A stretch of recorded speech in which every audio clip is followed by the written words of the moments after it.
Bismillah. Assalamualaikum warahmatullahi wabarakatuh. Waalaikumsalam warahmatullahi wabarakatuh. Siap. Perkenalan dulu, Bapak Ibu, Mas. Ini kalau dalam Muhammadiyah ini saya terus terang agak grogi ya Pak. Kalau satu lawan satu dengan jadi Aisyah ini kan ortom istimewa, tapi satu Aisyah itu bisa mengalahkan dua Muhammadiyah. Di praktek nyata, saya sendiri, saya tidak sendiri pun, saya ditemani oleh istri saya tercinta di belakang. Kita ketemu di Ikatan Pelajar Muhammadiyah. Jadi saya dulu instruktur nasional di Jawa Timur. Saya ngisi-ngisi pelatihan, ada yang cantik saya ikat gitu. Langsung, jadi kami dipertemukan di Muhammadiyah. Izin dulu saya ini gitu. Ini dimintain tolong Pak Sugeng itu Selasa. Begitu Selasa diminta kekosongan MOT, langsung saya tanya, kalau pimpinan mengizinkan saya siap. Nggak peduli nanti yang di kader usianya ngapunten lebih senior atau lebih ini, nggak peduli. Pokok kalau pimpinan diizinkan saya siap, karena saya kader, kira-kira begitu ya Bu. Nah ini saya perkenalkan, panggilan akrab saya Mas. Kalau nama lengkap saya Dita Zulfadin Dahlan. Kalau dipanggil Dahlan di Muhammadiyah itu Pak Bu, itu berat sekali. Nah akhirnya saya dipanggilnya, akrabnya dipanggil Mas Alan. Gitu. Jadi saya jangan dipanggil Dahlan. Makanya kalau netek saya ganti semua. Karena begitu saya di Muhammadiyah dipanggil Dahlan itu berat sekali Pak. Dikira saya keturunan ini gitu. Aktivitas sehari-hari saya adalah konsultan perayaman. Iya memang betul. Ayam, saya kerja di perusahaan terbesar agribisnis dari China, PT New Hope Indonesia. Saya kebetulan jadi asisten manajer Jawa Tengah DIY. Dan di tahun ini kemarin diiskar langsung dari Menteri Pertanian, saya ketua koordinasi daerah provinsi Jawa Tengah. Nah, jadi saya ketua gabungan perusahaan makanan ternak. Jadi sehari-hari saya kalau pagi itu intinya perpitian Pak. Gitu. Jadi harga ayam tinggi, harga ayam itu. Nah, kalau harga ayam ini agak murah, biasanya saya sibuk. Nah, tapi kalau harga ayamnya tinggi, saya slow Pak. Kira-kira begitu. Nah ini ada, sebelum masuk ke materi pertama, mungkin saya sebenarnya ini harusnya Pak Mualif jadi MOT ini harusnya bisa, tapi Pak Mualif katanya agak sungkan gitu. Sebenarnya ada Pak Prof juga ini, tapi karena mungkin yang paling saya diperintah ya saya ininya siap, saya tidak sendirian. Nanti kita ada saya sebagai MOT, ada Pak Mualif, artis ya mungkin ini juga nyeradannya, sekretarisnya, terus ada Pak elektroniknya, nanti Pak Joko, terus nanti saya akan standby, ada istri saya yang bagian mereka, termasuk hasil pretest ini sudah keluar. Di Banyuraden kita perlu bangga, ada 2 peserta yang dari 100 soal cuma salah 4. Wah, kita beri tepuk tangan ya. Dikasih hadiah ayam atau mentahan?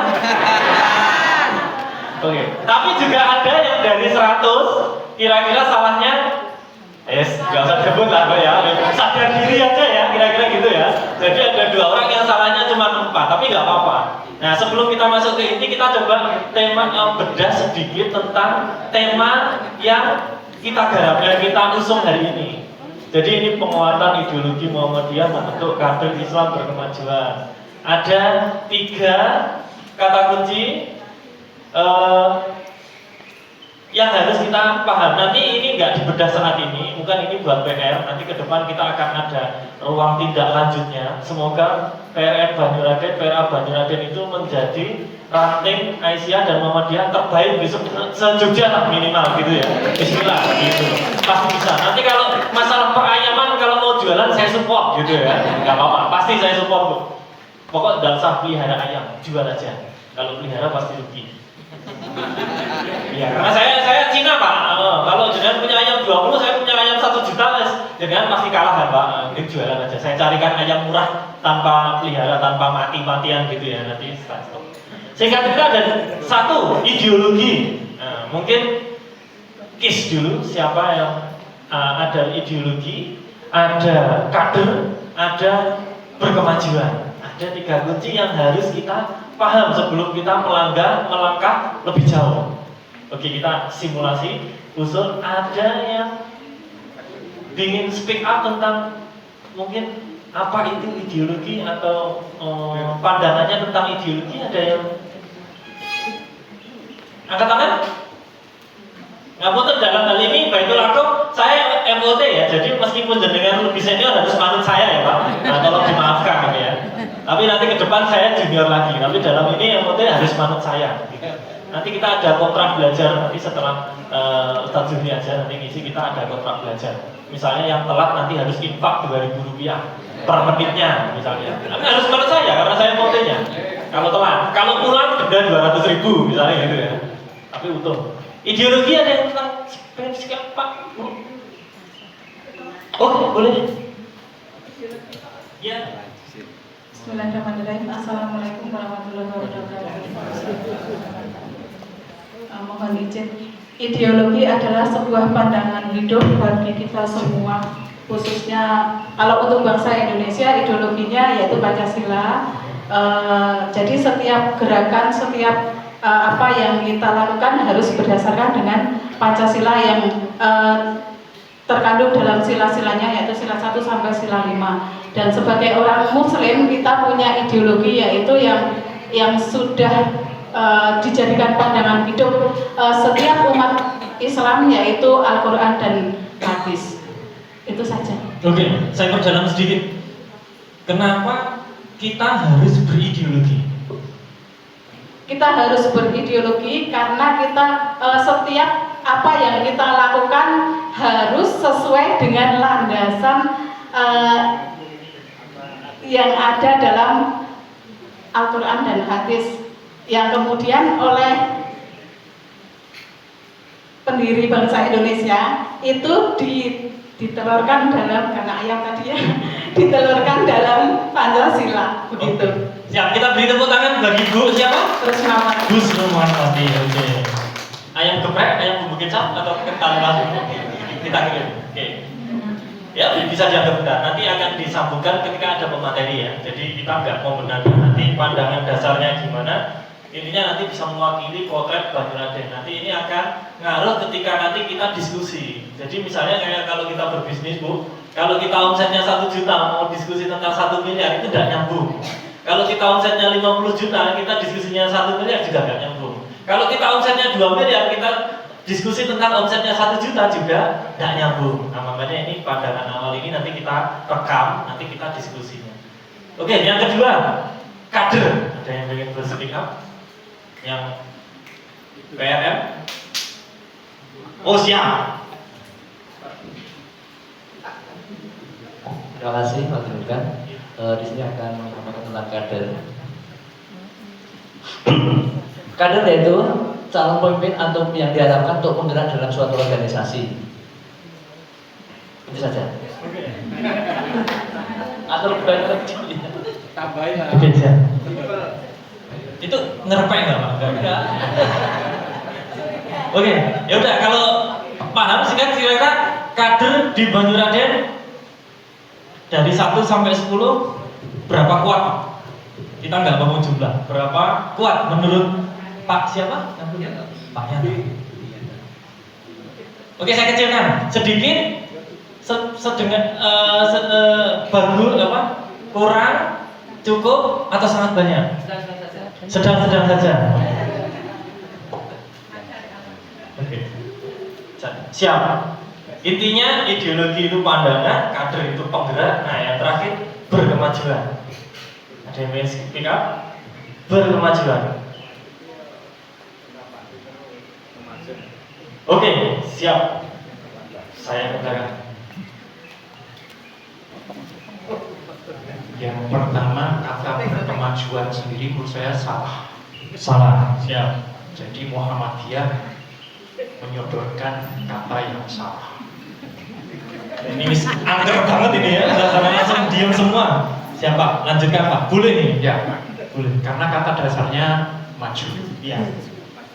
Tidak pernah kita mengenal ada imbuhan ber dan ke ditambahkan secara bersama-sama. Sehingga menurut saya lebih tepat kemajuan, bukan berkemajuan. Nah ini kritik buat Muhammadiyah, masukan buat Muhammadiyah. Tata bahasa harus mengacu pada ejaan yang berlaku secara nasional. Sehingga saya lebih sepakat dengan kata kemajuan. Penguatan ideologi Muhammadiyah membentuk kader Islam yang maju. Tetapi saya bisa memahami maksud berkemajuan itu adalah orang-orang yang mau dan maju, mau untuk maju dan akhirnya maju. Tapi sekali lagi kata berkemajuan menurut saya kata yang salah. Terima kasih. Oke, sedikit Pak. Maju, mungkin punya ciri khas khusus pada orang-orang yang mau sama maju gitu. Maju artinya bahwa orang itu mengalami pergerakan yang lebih baik daripada yang kemarin. Ya. Walaupun barangkali relatif kecil atau relatif sedikit, tapi ada perubahan ke arah yang lebih baik. Ya. Kalau misalnya kemarin belum mau ikut Baitul Arqam ya, sekarang sudah mau ikut Baitul Arqam, itu berarti sudah masuk kategori bermaju. Maju. Siap. Itu aja. Oke, kita beri tepuk tangan. Pak siapa? Syabani. Kan saya belum kenal. Siapa? Siapa? Oke. Kalau saya biasa dipanggil Mas Bani. Iya, jadi kalau tanya Pak siapa, Bingung jawabnya. iya, bingung. Mas. Iya.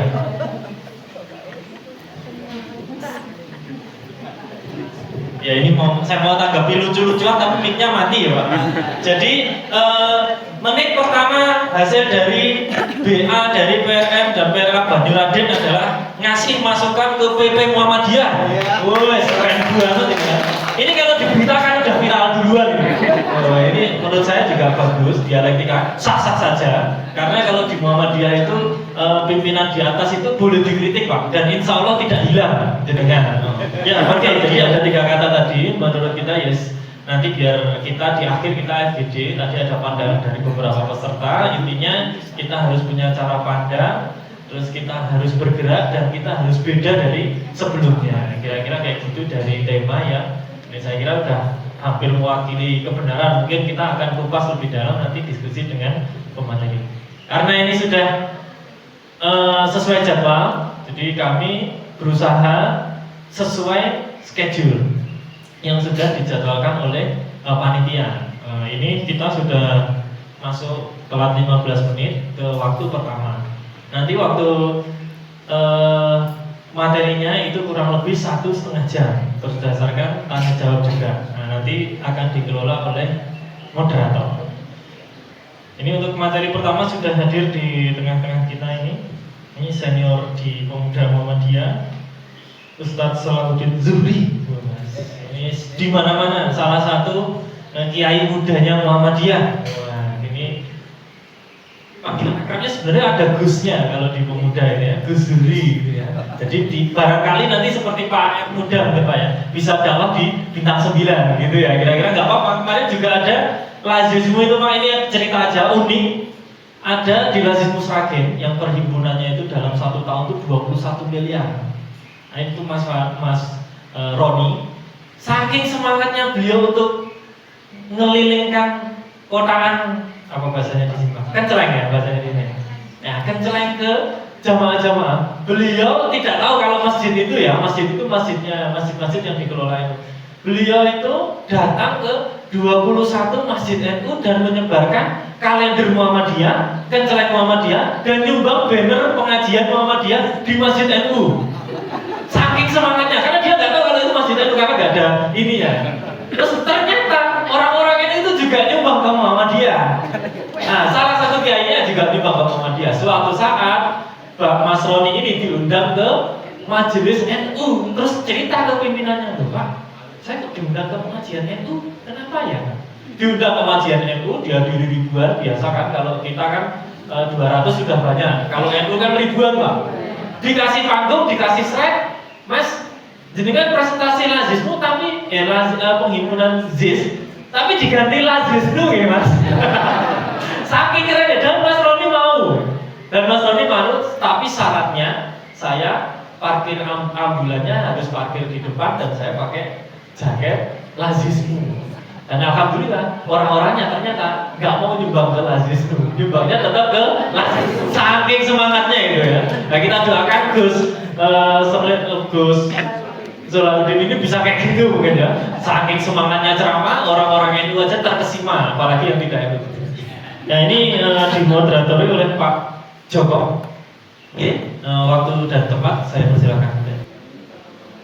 Assalamualaikum warahmatullahi wabarakatuh.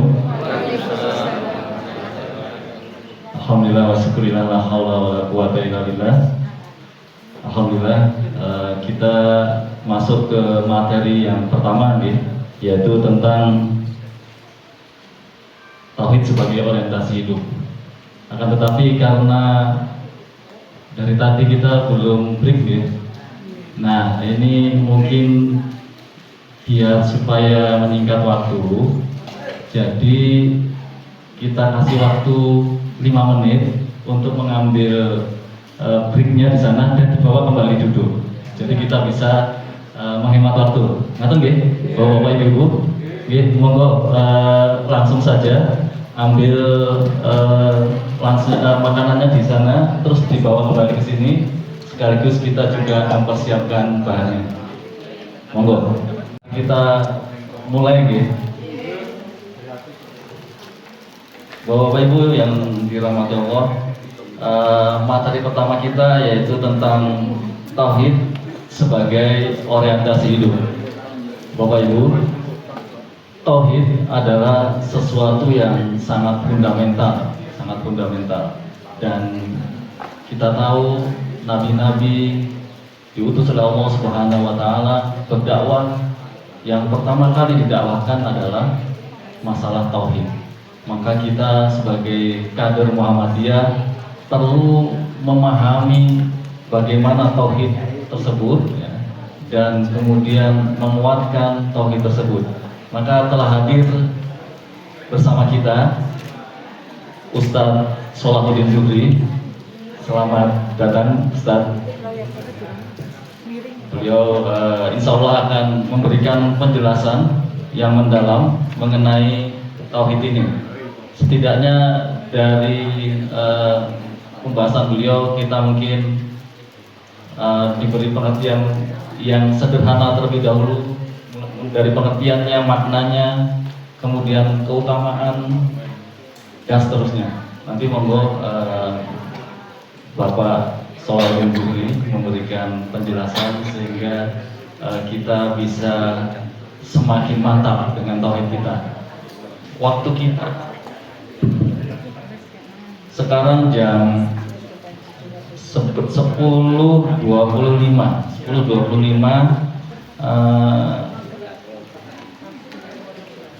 Mungkin kita beri waktu Pak Sholahuddin menjelaskan dalam 50 menit, kemudian nanti kita setelah itu tanya jawab ya. Monggo untuk persingkat waktu kami persilahkan kepada Bapak Sholahuddin. Monggo Pak.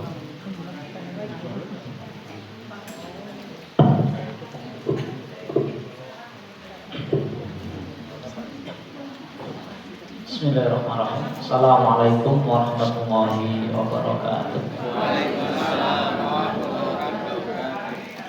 Alhamdulillahilladzi hadana li hadza wa ma kunna linahtadiya laula an hadana Allah. Laqad ja'at rusulu rabbina bil haqqi wa nudu an tilkumul jannah uristumuha bima kuntum ta'malun. Wa asyhadu an la ilaha illallah wa asyhadu anna Muhammadan abduhu wa rasuluhu la nabiyya wa la rasula ba'dah. Masyarul muslimin, ibu bapak yang dirahmati oleh Allah, seluruh jajaran pimpinan ranting Muhammadiyah dan Aisyah pundi niki Banyuraden yang dirahmati oleh Allah Subhanahu wa taala. Puja dan puji kita aturkan pada Allah dan salawat kepada baginda Nabi Muhammad sallallahu alaihi wasallam. Ibu bapak yang dirahmati oleh Allah, saya mohon maaf di sini bukan dalam rangka menggurui, tetapi kita dalam rangka tolabul ilmi, belajar bersama. Kalau nanti ada yang salah mohon diingatkan, karena gimana pun perjalanan panjang bapak-bapak dan ibu-ibu lebih banyak ketimbang saya. Jadi saya disebut bapak tadi itu sebenarnya juga tidak enak. Tetapi ya tidak apa-apa disebut bapak karena memang sudah punya anak. Tapi secara usia tampaknya kok ya mungkin cucu panjenengan. Ibu bapak yang dirahmati oleh Allah, ya perkenalkan saya Solahuddin Zuhri. Saya kelahiran sama seperti Mas Alam, saya kelahiran Jawa Timur Lamongan. Hanya saja saya besar dan tumbuh di daerah Arba'in. Tumbuh besar di daerah Arba'in. Terus kemudian Tribun, saya kelahiran tahun 1991.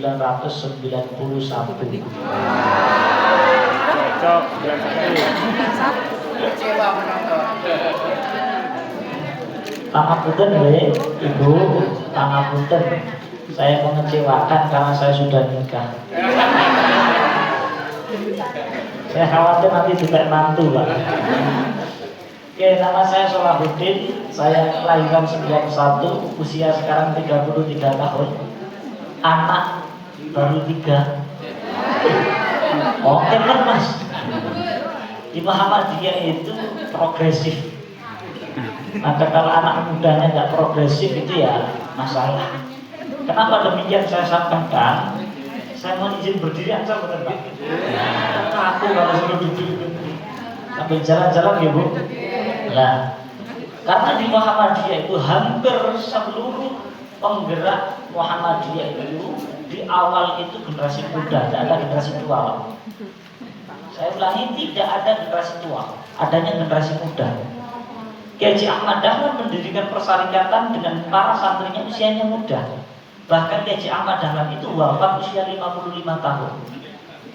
Wafatnya 55 tahun. Ibu Isomin kan Mbak 74, Masya Allah. Jenderal Sudirman wafat usia pinten? 34. Diangkat jenderal sebelum 30 tahun. Ada yang bilang 29, 30 tahun. Artinya muda. Berdirinya Tapak Suci Putra Muhammadiyah oleh Bari Irsad usia berapa? 24 tahun. Pemuda Muhammadiyah nggak usah dibahas memang pemuda. NA nggak usah dibahas memang NA. Aisyah, siapa pendirinya? Berapa usianya? 21-an tahun pada saat itu. Maka kalau hari ini kita meremehkan anak muda pun Muhammadiyah dibubarkan saja. Karena lahirnya Muhammadiyah itu dari anak muda, bukan dari veteran muda. Sama sini sakit ya. Maka muncul gagasan-gagasan ideologis itu karena anak muda mempunyai satu gagasan, punya kekuatan dan punya idealisme yang kuat. Bahkan sampai kemerdekaan pun terjadi karena Soekarno diculik oleh generasi muda terenggas dan gelap. Terus oke, saya lanjutkan. Tema kita mengenai tauhid sebagai orientasi hidup. Sebelum saya masuk di sini, kenapa kemudian tema ini diberikan ke saya? Benang merahnya adalah tauhid. Kenapa kok bahas Muhammadiyah bahas tauhid? Monggo Ibu disimak. Seluruh narasi ideologi Muhammadiyah mana ini? Nah, ini ideologi Muhammadiyah. Nanti ada MKCH, kepribadian, ada kemudian apa? Hitoh, ada kemudian PHIWM, ada 7 pokok pikiran Muhammadiyah dan seterusnya. Semua menggunakan narasi tauhid di awal. Contoh diantaranya 7 pokok pemikiran Muhammadiyah. Yang pertama adalah hidup manusia harus bertauhid. Atau di dalam hasil muktamar Muhammadiyah kemarin di Solo, Khosaisul Khamsah, 5 karakteristik Islam berkemajuan. Yang pertama apa? Mabni ala tauhid, yaitu berpijak pada tauhid. Singkat cerita, sumbu utamanya itu tauhid. Seperti yang disampaikan beliau, benang merah dari kenabian Nabi Adam sampai Nabi Muhammad itu tauhid. Maka penting untuk kita pahami tauhid ini. Selanjutnya ini Ibu Bapak. Ini kita mengulang pembelajaran ibu-ibu semasa masih di IRM, di IPM, dan di TPA. Apa tauhid itu? Berasal kata dari wahada yuwahidu tauhidan, yang bermakna mengisahkan Allah dalam zatnya, asma'nya maupun af'alnya. Ibu bapak, saya mau tanya dulu sebelum kita masuk lebih dalam. Allah itu berapa? Satu. Allah itu Esa. Allah itu Ahad, satu, Esa, nopo tunggal. Esa, tunggal. Kalau ditanya Allah itu berapa? Satu. Kenapa kemudian di dalam surat Al-Ikhlas Allah mengatakan Qul huwallahu ahad, tidak kemudian wahid? Kalau satu itu wahid, tapi kalau ahad itu bukan wahid, maka tidak boleh kita menyebut Allah itu satu. Karena kalau ahad atau wahid, mohon maaf, wahid itu namanya adadun murattab. Adadun murattab itu berarti kalau setelah satu kita berikan bu, satu, dua, tiga, empat. Itu hitungan yang tertib. Tetapi kalau ahad itu tunggal tak berbilang. Karena Allah bukan bilangan. Karena Allah tidak ada bandingannya. Tapi kalau satu ada bandingannya. Maka bahasa Quran menggunakan bahasa ahad. Selanjutnya saya tanya lagi. Wa nabluukum bisyarri wal khairi fitnah wa ilaina turja'un. Di dalam ayat Quran banyak ayat mengenai hal-hal seperti ini. Kami Allah. Sekarang saya kasih contoh. Kami semua pimpinan ranting Banyu Raden sedang melakukan BA. Berarti sedikit satu atau banyak? Kami semua kumpul di sini banyak atau sedikit? Kalau Allah menyebut dirinya dengan kami Allah, Allah satu, tunggal apa banyak? Apa menyebut kami? Allah banyak. Lah kok menyebut dengan dirinya kami? Menghaluskan. Berikut Bapak. Menghaluskan. Yang lain? Sengaja narasi ini ingin saya sampaikan. Karena apa? Banyak kader Muhammadiyah yang kemudian malas pengajian itu dibawa-bawa runtuh dengan diskusi masalah hal-hal seperti ini. Maka di awal Muhammadiyah berdiri itu menyelesaikan tauhid. Misionaris datang, oh ngajar asik banget Pak. Dibenturkan dengan Quran sendiri. Kalau Allah menyebut dirinya dengan nama kami dalam ilmu tafsir, maka Allah mengikut kerjakan kinerja makhluknya dalam konteks pembahasan itu. Contoh, dalam ayat tadi, wa nabluukum bisyarri wal khairi fitnah. Kami Allah akan menguji engkau dengan ujian yang sifatnya enak dan tidak enak. Sekarang ujian yang sifatnya enak, pinter, itu enak atau betul? Pertanyaan saya, apakah pinter itu tiba-tiba lahir terus pinter? Adanya proses, maka Allah mengikut kerjakan makhluknya untuk belajar. Akhirnya jadi pinter konsekuensinya. Banjir, hujan tidak enak. Apakah tiba-tiba banjir? Tidak, ada tindakan kelakuan manusia di dalam apa? Hubungannya dengan alam, ekologi yang tidak tertata dengan baik. Akhirnya apa yang terjadi? Bencana banjir terjadi. Maka bahasa Quran menggunakan wa nabluukum bisyarri wal khairi fitnah. Oke, sampai sini pun bisa dipahami ya. Ini sebagai pengantar, semoga panjenengan tambah bingung. Kalau bingung itu mikir, ya. Karena kalau dia nggak bingung itu saya paling nggak senang. Berarti nggak mikir, cuma duduk terus peluru.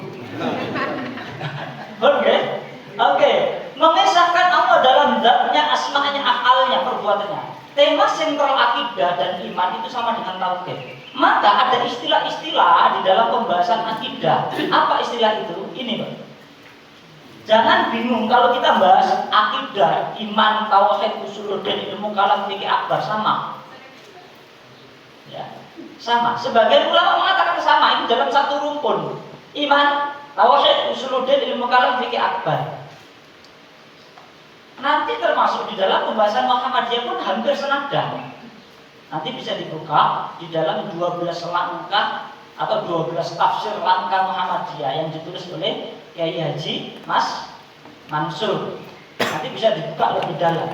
Iman, tauhid, usuluddin, ilmu kalam, fikih akbar. Jadi ibu besok kalau ada orang diskusi terus ngomong tauhid, kadang-kadang ngomong iman, kadang-kadang ngomong akidah, mboten saya bingung.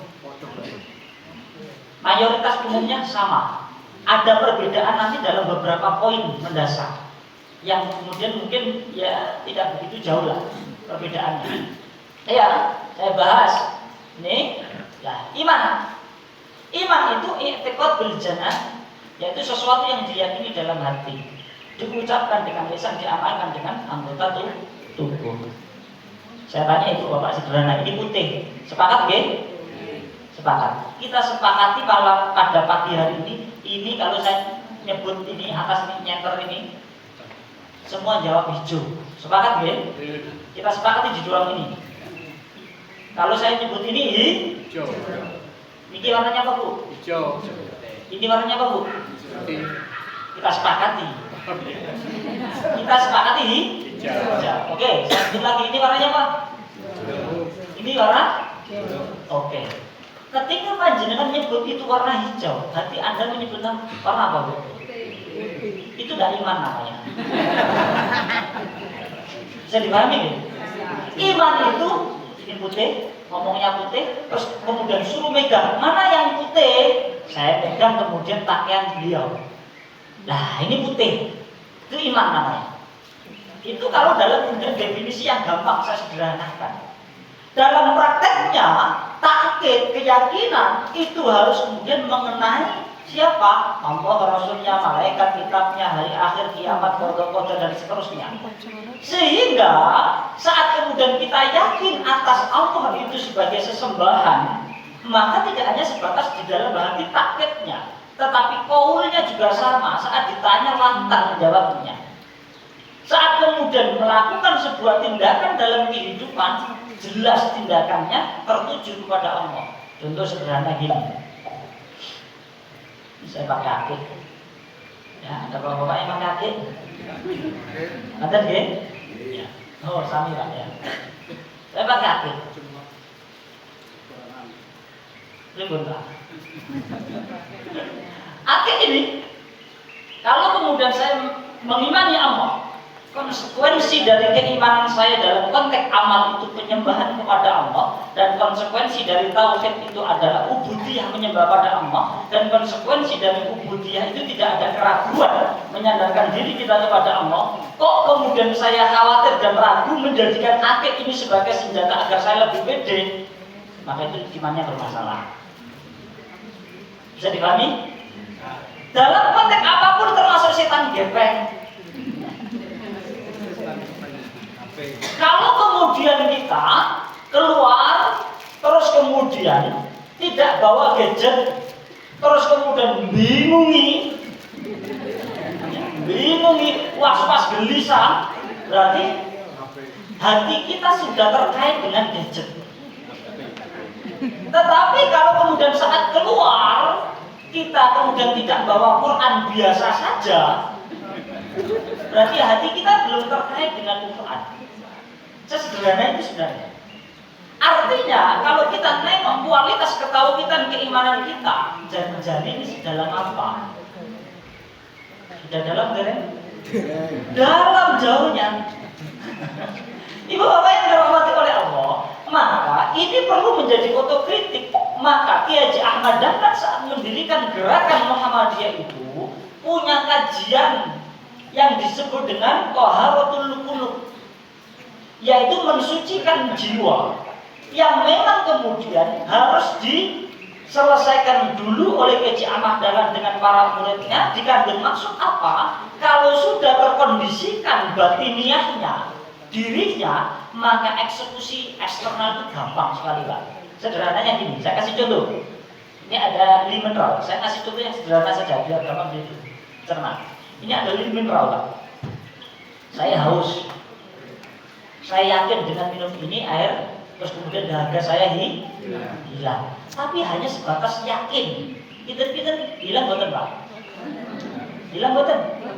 Harus dengan eksekusi, dibuka botolnya, menerapkan iman dalam amal duduk dengan tangan kanan, tidak bersandar, tidak ditiup, mengucapkan bismillah.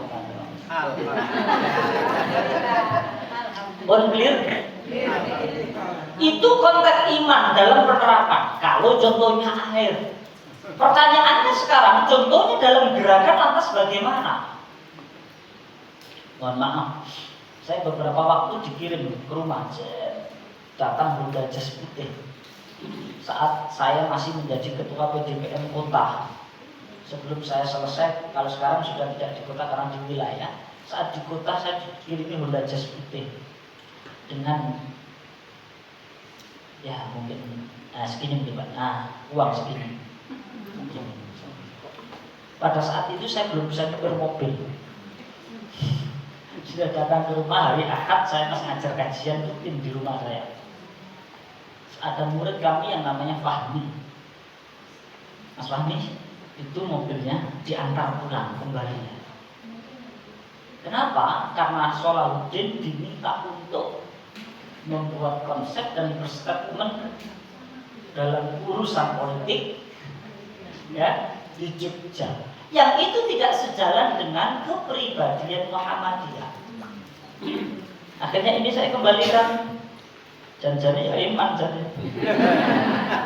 Tapi karena ini tadi, maka itu menjadi sesuatu yang kecil.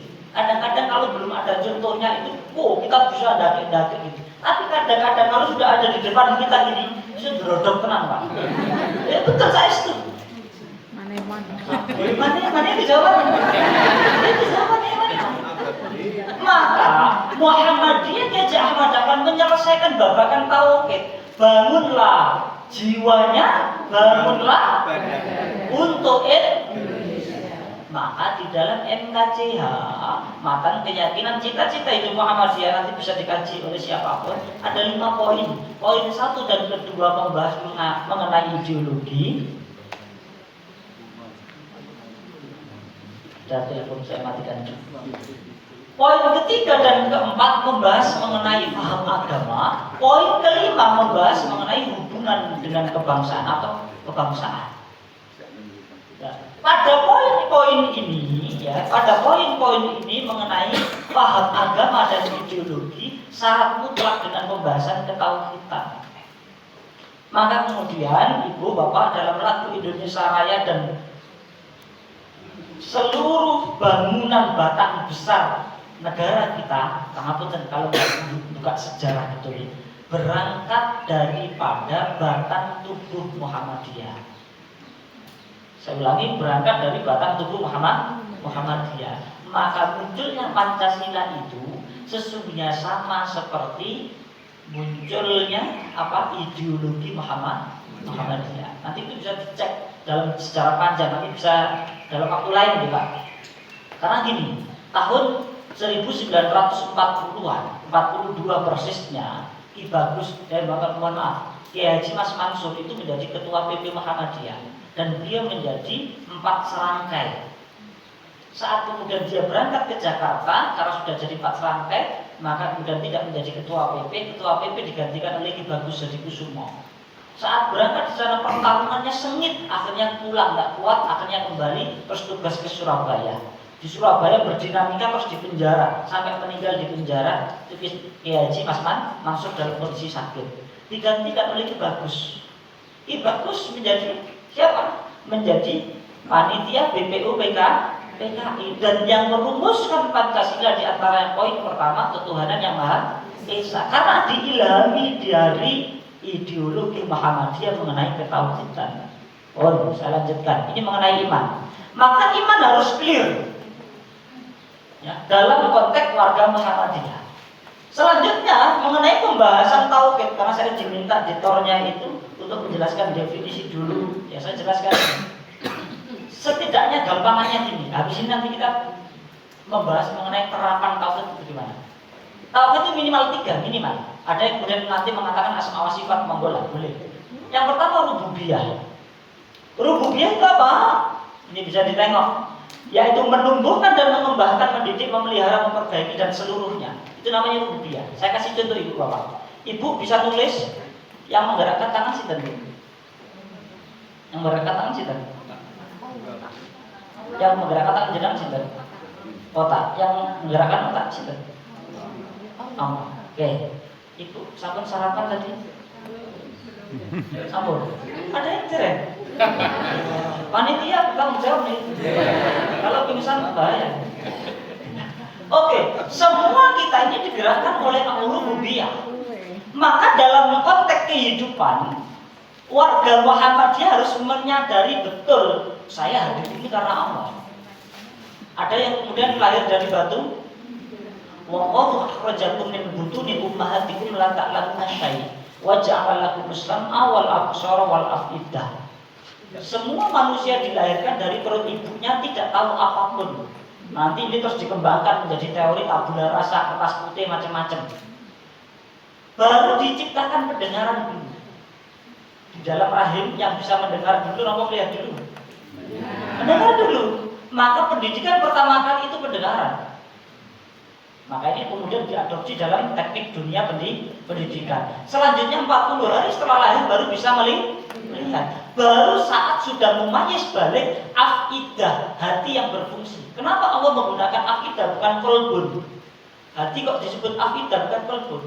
Gini Bu, hati itu bahasa Arabnya kabidun. Hati secara fisik seonggok daging, itu kabid. Tapi kalau hati sudah naik tingkat, yang mengkolak terombang ambing, bisa milih kanan, bisa milih kiri, itu namanya kolbun. Tapi naik lagi kalau hati sudah memilih, saya milih yang kanan, itu namanya afidah. Maka segala sesuatunya dihukumi atas dasar afidah. Jangan baik atau tidak itu kalau sudah milih. Belum milih kok sudah dihukum, itu kan tidak boleh Pak. Maka rububiyah ini adalah kesadaran kita mengenai bahwasanya Allah ini Tuhan yang mengayomi, yang mengatur. Sehingga kalau punya kesadaran seperti itu, terus muncul kesadaran bawaan. Apa? Kalau kemudian semua ini diatur Allah, mungkin enggak ada zat yang lebih hebat dari Allah.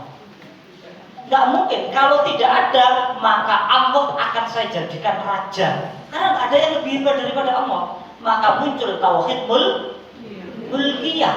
Allah yang kemudian memiliki, Allah yang kemudian berkuasa, Allah sebagai raja.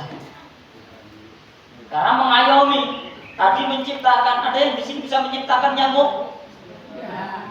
Nyamuk itu usianya berapa hari Pak? Paling lama 2 hari. Nyamuk itu, angkutan Ibu. Kalau Bapak Ibu dulu PDKT sebelum nikah berapa tahun? Berapa bulan? Berapa minggu? Pertanyaan saya, ini karena BA itu proses kaderisasi. Pertanyaan saya, nanti besok lambang BA nyamuk ya Mas Alan ya. Karena nyamuk itu 2 hari usia terpanjangnya itu tidak pernah diumumkan ya di negara kita bahwasanya hewan yang harus dilindungi karena hendak punah, setiap hari dibantai dengan baygon, obat nyamuk, lavenda, semprotan, tapi tidak pernah punah. Artinya apa? Proses kaderisasinya hebat. Padahal cuma 2 hari. Iyalah. Konkret ini Pak. 2 hari bisa kaderisasi dan tidak salah kawin. Tidak pernah kemudian nyamuk kok LGBT. Laki-laki ketemu laki-laki, jantan ketemu jantan. Tidak ada ceritanya. Cocok ketemunya. Pertanyaan saya, yang ngajarin PDKT siapa? Pertanyaannya setelah kemudian hamil nanti diletakkan di mana? Pertanyaannya saat makan kok nggak keliru makan atau minum air putih ini? Kenapa kemudian nggak minum teh? Kenapa nggak minum soda gembira? Kenapa nggak minum kopi? Kenapa nggak minum jus? Kok kemudian sasaran bidiknya sama, darah? Dan yang digigit tahu tempat, tidak gigit gigi, gigit kemudian kuku kita. Ada yang pernah digigit kukunya? Kalau ada, segera kemudian nyamuknya ditangkap karena itu nyamuk yang bodoh. Ini mahal itu Pak, jual nyamuk yang bisa menggigit kuku ini. Artinya ibu bapak, kembali pada bahasa Quran, Allah mengatakan innallaha la yastahi an yadriba makalan ma ba'udatan fama fawqa. Aku Allah tidak malu ngasih contoh kepada engkau dengan seekor nyamuk. Kenapa? Bagi orang yang bertauhid akan berpikir nyamuk, Allah ngapain kita nyamuk? Ternyata kalau dibuka, masya Allah, kita kelihatan bodohnya kalau bahas nyamuk itu. Nyamuk itu punya mata lebih dari 100 Pak. Nyamuk itu di mulutnya punya 7 pisau, sehingga saat kemudian menusukkan itu bisa tancap luar biasa. Gajah digigit, badak digigit, semua digigit, dan kemudian tidak patah mulutnya. Dan nyamuk punya bius, punya zat untuk membius. Sehingga saat panjenengan digigit nggak gatel, baru selesai baru gatel. Dan nyamuk saat kemudian mendatangi panjenengan wong, maka tidak akan ada nyamuk lain yang datang karena itu sudah menjadi teritorinya. Hebat sekali itu. Pertanyaan saya gini, jenengan mati ya, wong terus, oh ini warna ini hitam putih, tak titeni, nanti pasti sama Pak. Coba jenengan cek, kumpulkan 1000 nyamuk, insya Allah sama semua. Karena memang ada yang beda gitu. Tapi itu teritori.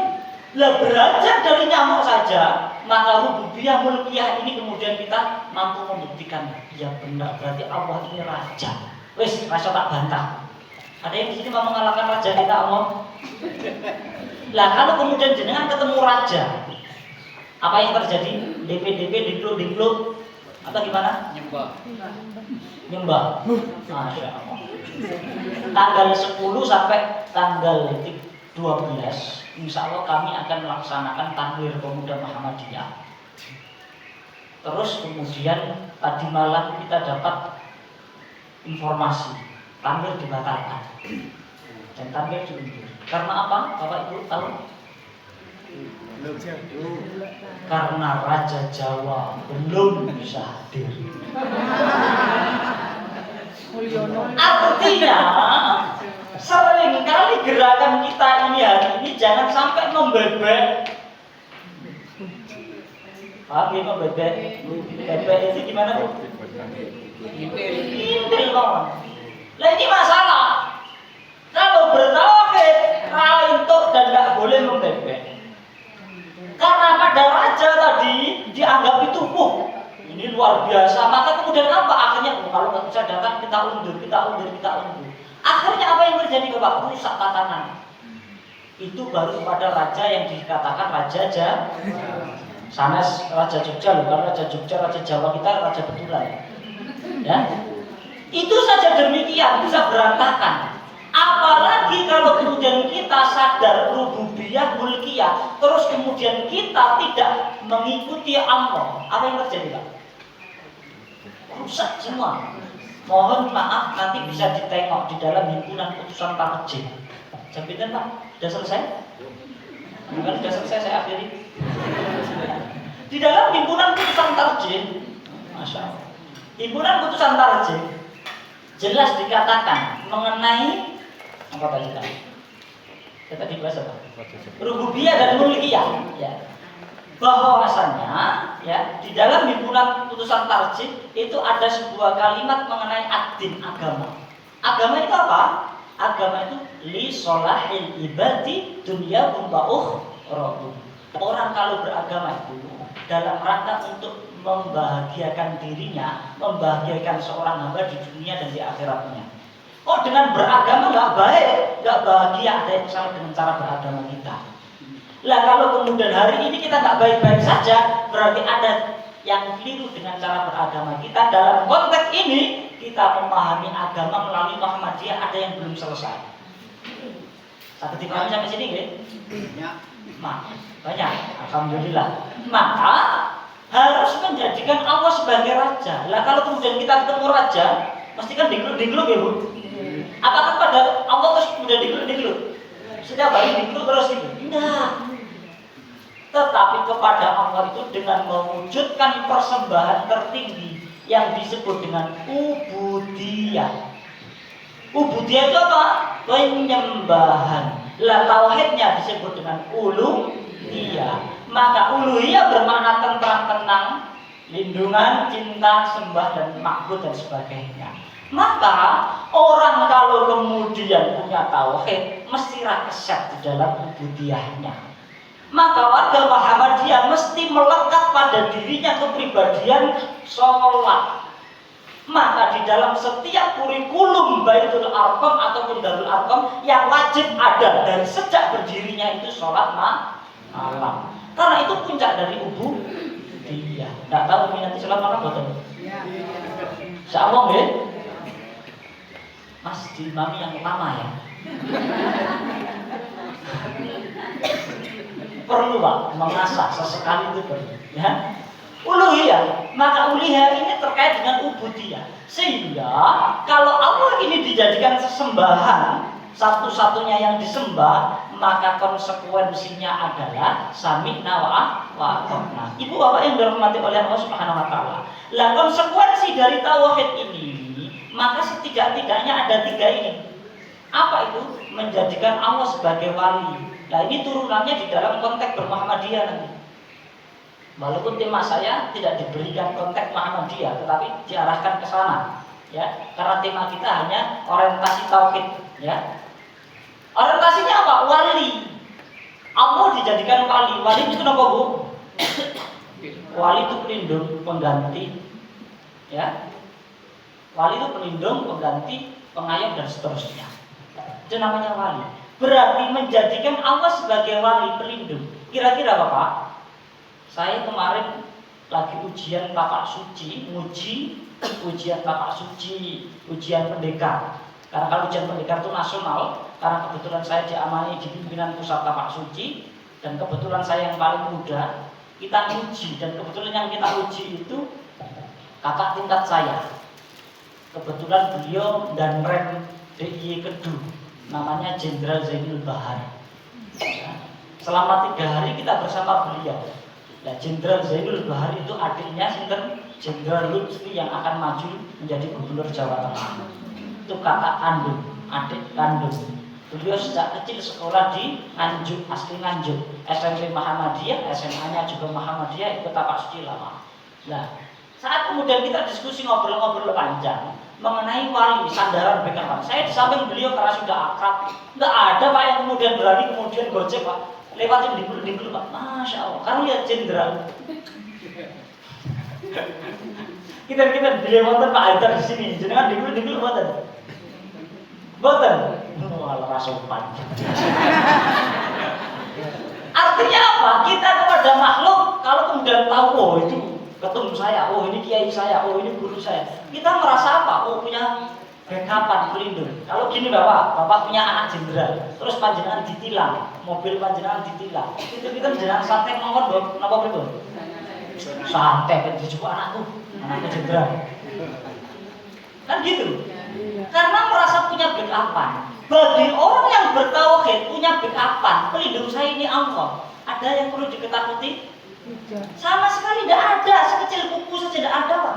Karena semua ini dalam genggaman Allah. Maka kenapa Muhammadiyah mendahulukan dengan tauhid? Maka Muhammadiyah selalu punya kepribadian menghadapi siapapun. Maka sampai detik ini Muhammadiyah tetap hidup Pak. Karena apa? Sumbunya itu sumbu ketauhidan. Akhirnya ketemu siapapun itu gak gentar. Apalagi di dalam ilmu akidah, nanti bisa dikaji dalam pembahasan yang cukup panjang. Setan itu melempar anak panahnya, itu ada 2 anak panah. Yang pertama tadlil, yang kedua takhwif. Puncaknya itu takhwif, Pak. Tadlil ada 8 cabang. Takhwif itu apa? Menjadikan seseorang itu takut menyampaikan kebenaran. Kalau sudah gerakan kita kena penyakit akidah yang disebut takhwif, masalahnya. Pimpinan kita Aisyah Muhammadiyah kok sudah takut, sudah punya kekhawatiran menyampaikan kebenaran, itu penyakit akidah namanya. Dan itu harus dijauhi karena itu penyakit tauhid. Kalau sampai sini tambah bingung. Oke.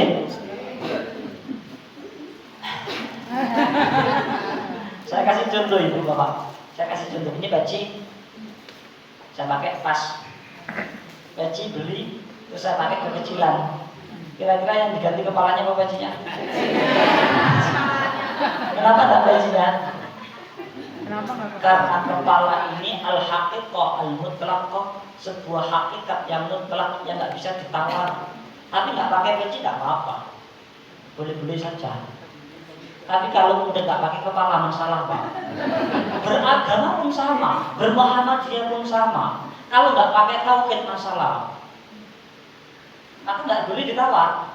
Maka bermuhammadiyah itu harus berideologi.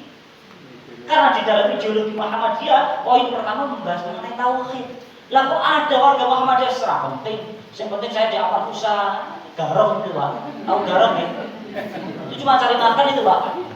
OED kalau saya ngomong lantang saja. Karena saya apa? Saya menerapkan ini. Nggak perlu takut dengan siapapun. Ada wali, nggak ada yang mencat saya Pak. 100% nggak ada. Ya. Aman masalah. Nggak ada yang pecat saya, insya Allah. Kalau ada saya pertanyakan, saya nggak kerja di AUN. Wali itu pelindung, sehingga nggak ada kekhawatiran karena pelindung kita Allah. Sehingga kalau kemudian kita bermuhammadiyah berpegang pada tauhid, akhirnya benar itu disampaikan, Pak. Nah, kemarin pemuda Muhammadiyah menggerilya, kawan-kawan pemuda wilayah daerah semuanya masih berbicara urusan miras. Tantangannya, masya Allah, fisik iya, teror iya. Panjenengan mungkin nggak merasakan Ibu Aisyah, Bapak Muhammadiyah cuma santai untuk fokus ke AUN. Tapi yang muda, masya Allah, ajar-ajaran, Pak.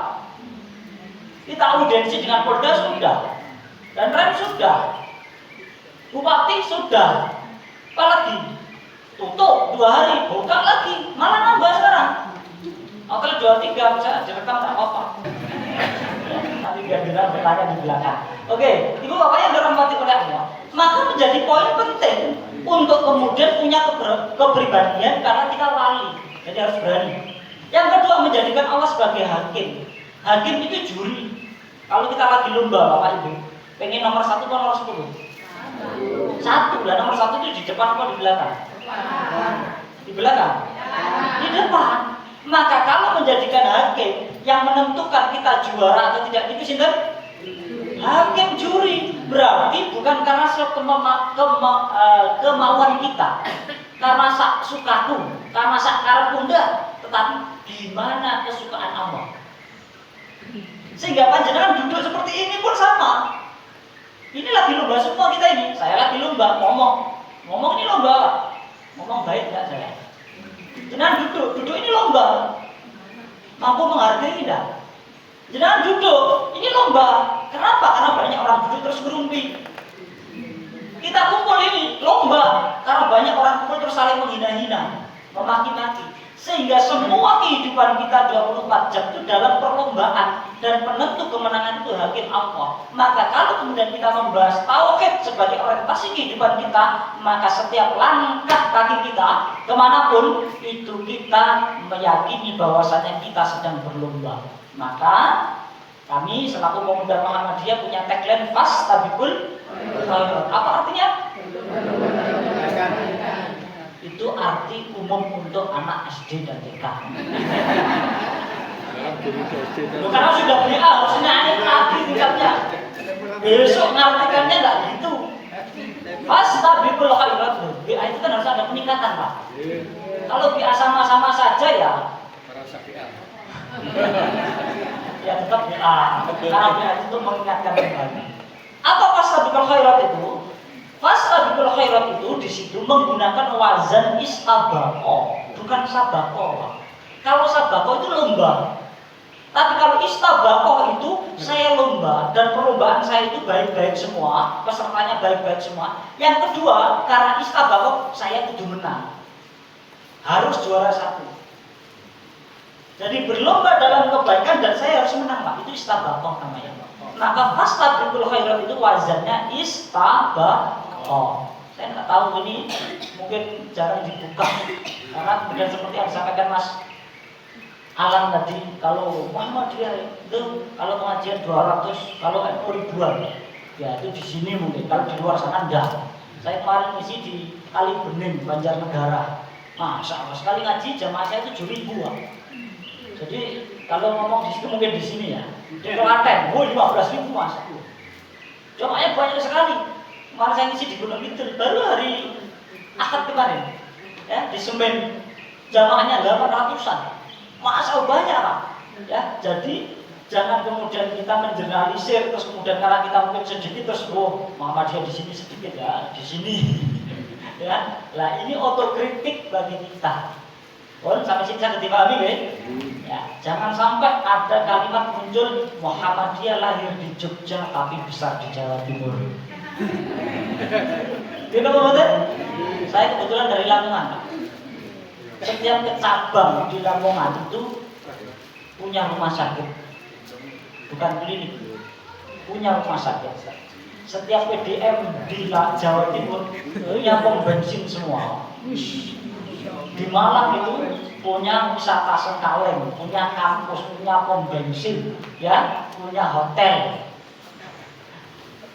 Itu Muhammadiyah di luar sana. Tetapi embrio semangatnya dari Jogja dulu. Ya benar kok kalimat saya? Nah ini sebagai bahan tamparan. Karena saya ngaji nggak mau kalem-kalem. Kalau kalem-kalem nggak biah namanya. Ya.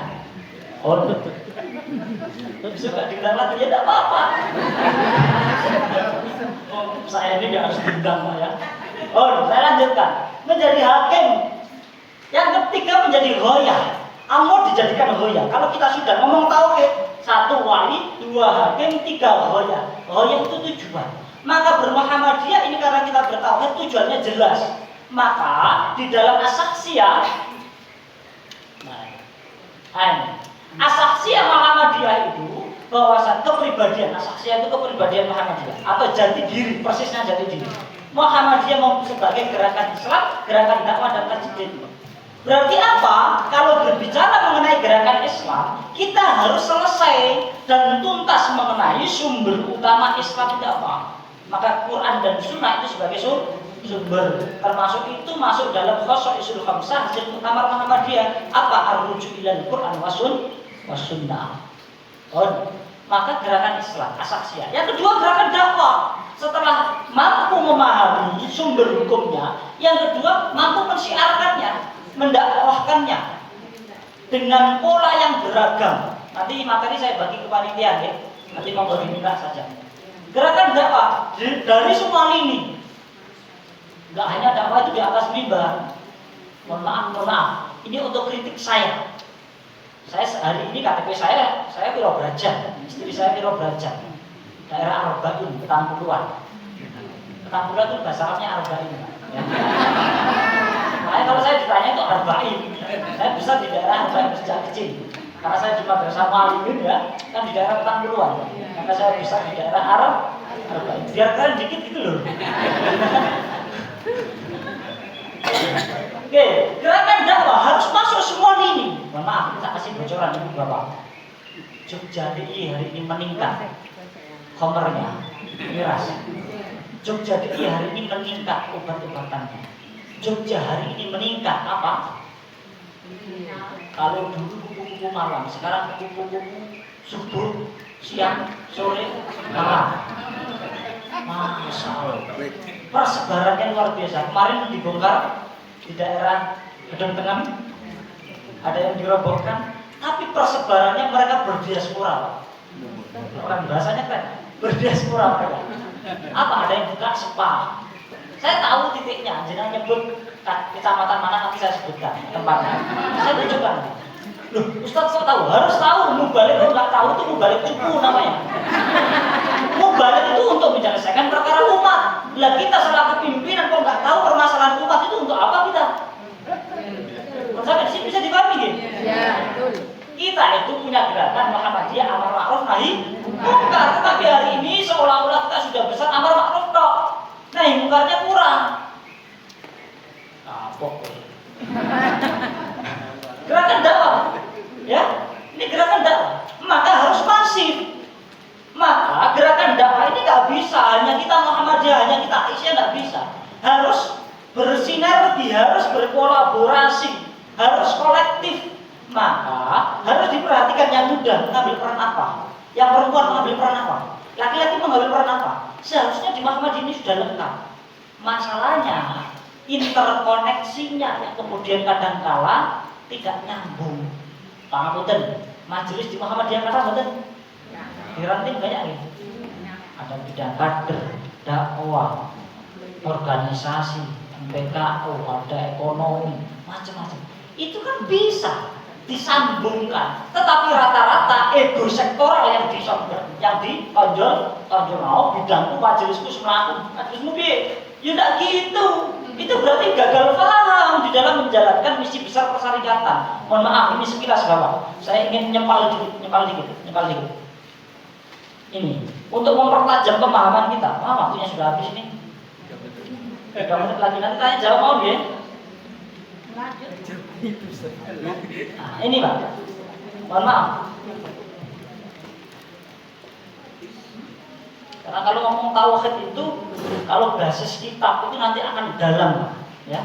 Gini, Kita ngomong tujuan Muhammadiyah. Tujuan Muhammadiyah itu sejak berdiri itu sudah 5 kali ganti, Pak.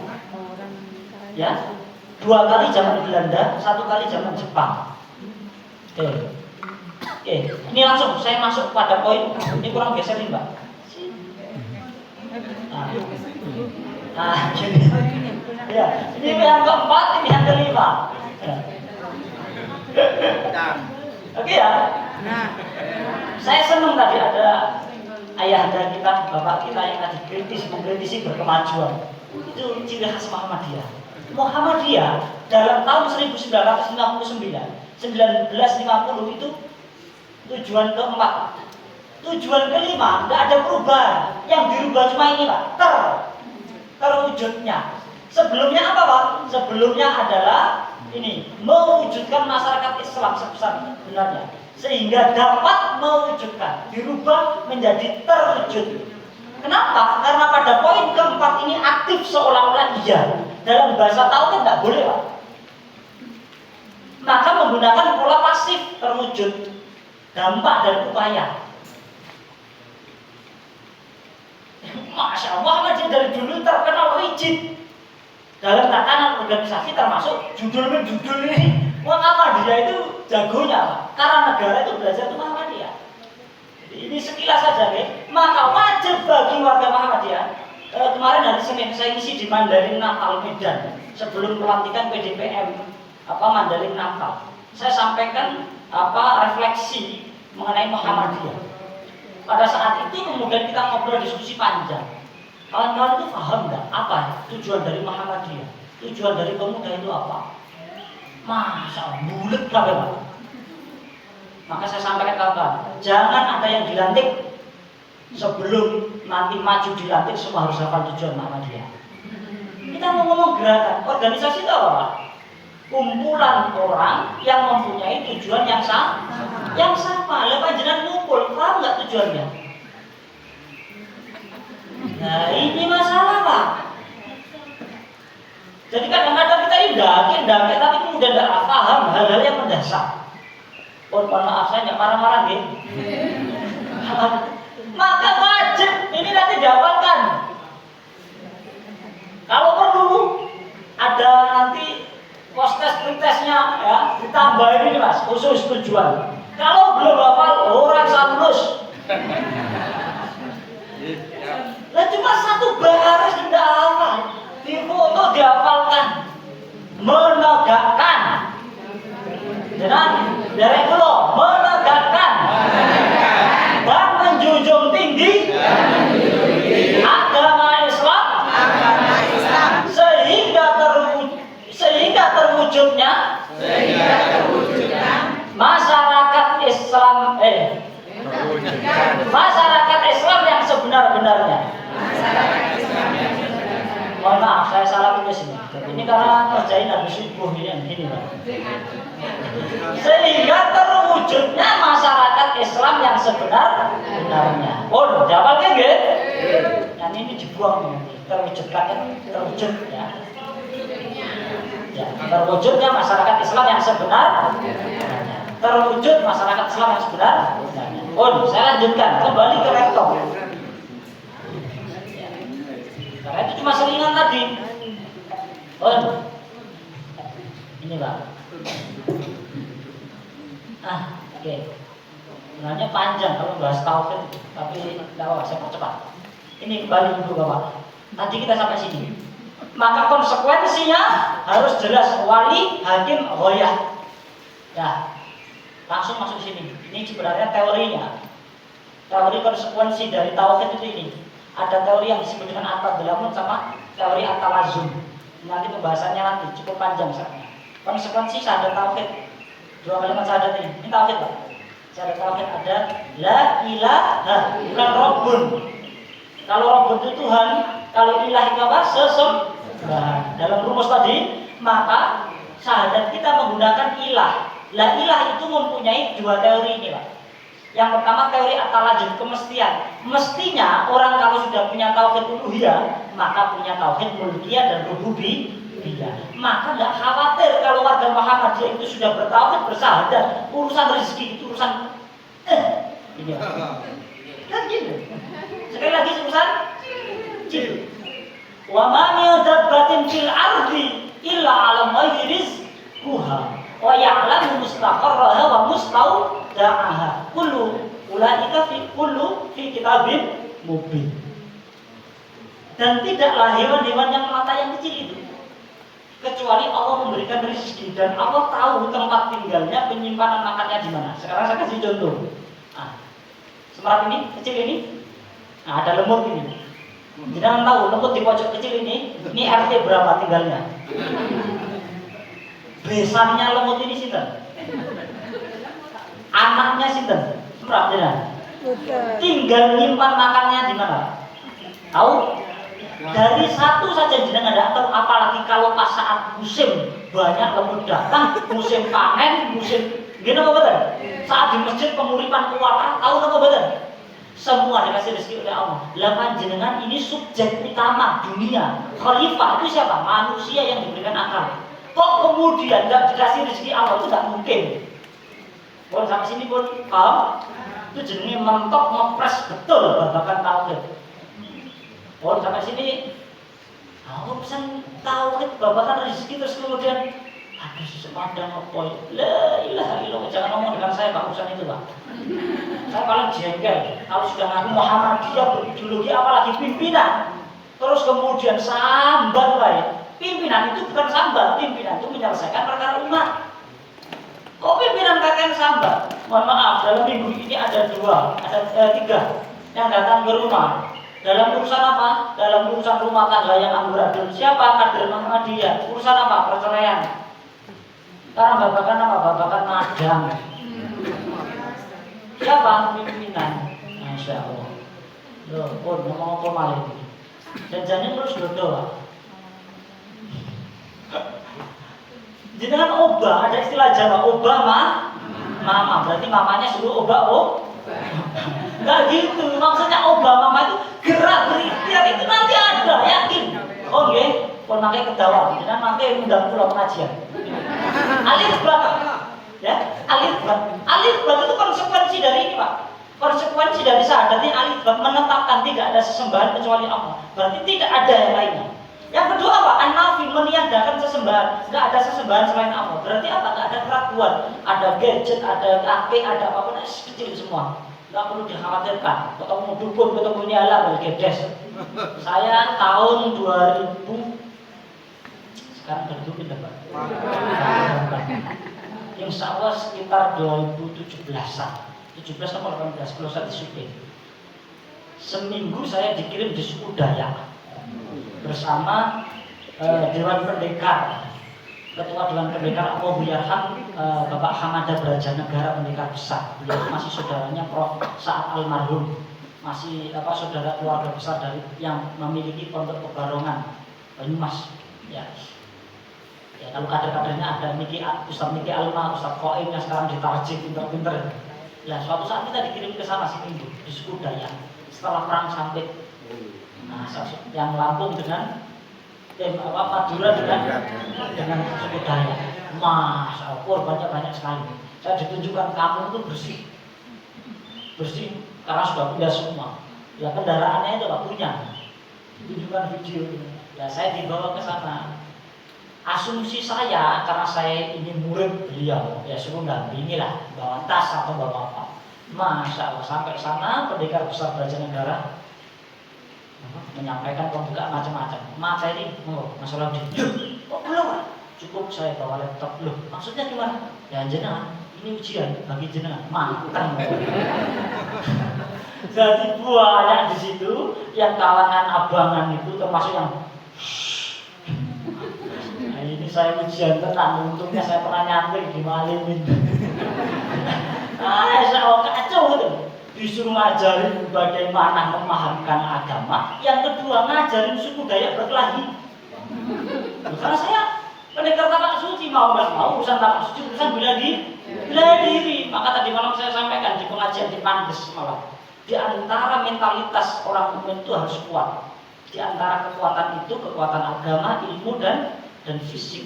Lah maka warga Muhammadiyah itu harus kuat fisiknya. Orang kelentrak itu kena angin terus masuk angin. Bisa aja masuk angin. Karena mungkin sana semece nyindir orang. Oke. Karena banyak kiai-kiai mubalik tokoh kita di Persyarikatan Muhammadiyah itu pintar. Tapi mohon maaf, gampang sakit Pak. Ini tugas siapa? Ini saya kasih bocoran lagi. Ini ke depan harus kemudian berbenah Muhammadiyah. Muhammadiyah besar, ya setuju saya. Tapi Muhammadiyah besar itu jangan melupakan para tokoh-tokohnya. Setidaknya hal yang sederhana apa? PKU itu gak terdengar oleh PKU, ya? Gak terdengar apa? Gak bakal saya dipecat. Biar didengar, ya? Apa? Agendakan setiap bulan itu datang ke pimpinan-pimpinan cek kesehatan mereka. Enten programnya? Kenapa? Konten kan gawe pimpinan ranting terus dijenguk, dicek. Kalau disebut Muhammadiyah namanya PP mau. Ya tingkat wilayah yang didatangi, tingkat daerah didatangi, tingkat cabang didatangi, ranting didatangi. Itu urusan umat, mereka itu aset umat.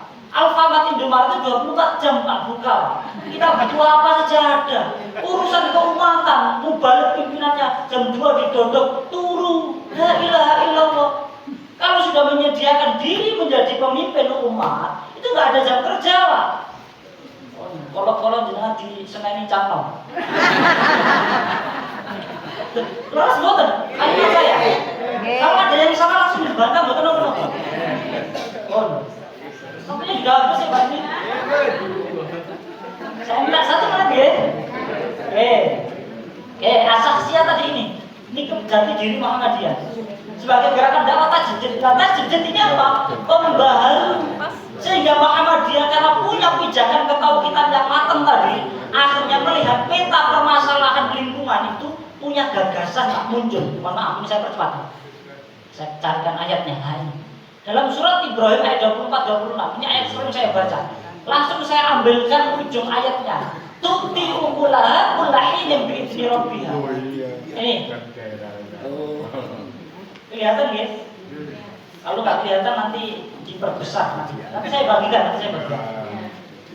Tu'ti ukulaha kullahinin bi'izni rabbiha. Orang yang bertauhid itu seperti pohon yang selalu berbuah tidak kenal musim, Pak. Musim panas berbuah, musim hujan berbuah, intimidasi berbuah, musim berbuah, musim pilkada berbuah, musim intimidasi berbuah, musim ora diwawa tonggo berbuah. Apapun musimnya, orang bertauhid itu memberikan solusi, Pak. Artinya kalau ditaruh dalam konteks persyarikatan, apapun bentuknya, pimpinan persyarikatan, tantangan ujiannya walaupun dikucilkan, gas maju ke depan. Gaspol. Itu gaspol. Setuju Pak nggak? Karena saya suka pimpin demo. Bapak nanti kalau buka di YouTube, yang mimpin demo beberapa ratus ribu saat rame di 0 km terus kemudian ada terbakar di kantor depan DPR itu korlapnya saya. Makanya saya dengan Polda dan Gagrep biasa saja, sudah hafal ya. Tapi sekarang sudah mulai boyok Pak. Saya percepat. Ya, ini saya mengambil dari kitab yang hari ini mungkin mayoritas tidak dikaji warga Muhammadiyah. Padahal kitab ini diselesaikan, dihantamkan Kiai Haji Ahmad Dahlan. Bahkan kalau Bapak Ibu buka, karena saya ngajar 7 pokok dan 17 ayat Al-Quran menurut Kiai Haji Ahmad Dahlan yang ditulis oleh Kiai Hajid, ya, Hajid itu sebenarnya diantara perasan daripada kitab Al-Hikam karya Ibnu Athaillah As-Sakandawi. Saya bisa ngomong gitu itu karena hampir ada kesamaan. Karena saya juga ngajar Al-Hikam, kitab tasawuf itu. Yang kedua 7 falsafah saya juga ngajar itu. Sehingga sedikit banyak saya tahu. Ada kalimat yang menarik Pak. Ini mengenai tauhid. Sudah ada gitu. Oh, nanti kan di jamaah. Jamaah toh? Oh, kaji gitu di jamaah. Ya. Itfin wujudaka fi ardil humul famana batami malam yudfan layatimu nataiju. Tanamkanlah wujudmu dalam bumi yang tersembunyi, karena sesungguhnya yang tumbuh dari benih yang tidak ditanam maka buahnya tidak akan sempurna. Bermuhammadiyah tanpa menanam ketauhidan yang mendalam maka tidak akan sempurna bermuhammadiyah. Sejalan dengan ayat ini. Sejalan dengan ayat ini. Maka bermuhammadiyah tidak menanam ketauhidan secara mendalam maka tidak akan sempurna. Ya kelihatannya punya NBM. Ya kelihatannya pimpinan. Tapi ya cuma nempel aja. Banyak apa sedih? Banyak kan jawab.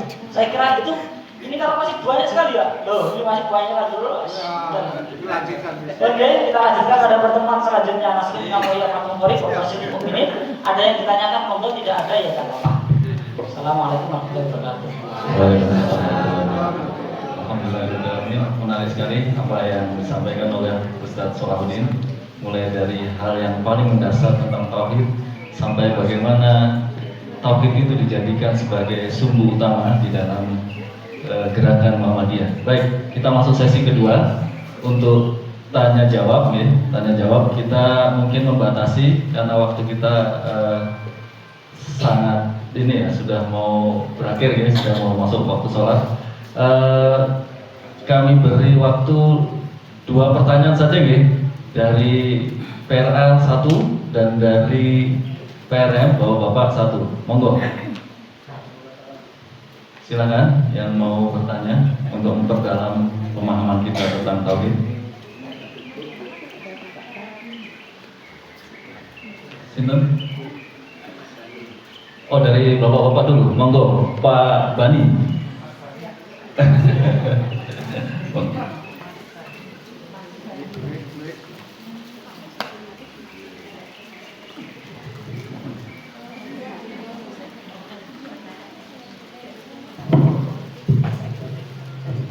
Assalamualaikum warahmatullahi wabarakatuh.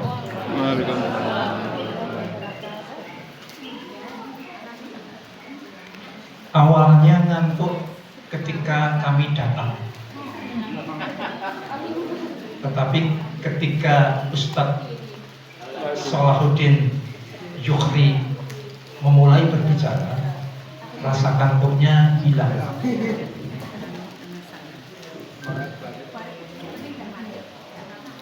Saya tertarik dengan statement Ustadz tadi tentang PKO. Bagaimana PKO mestinya ngaruhi pada pimpinan ya. Saya agak ya terusik ketika ada viral seperti ini Ustadz.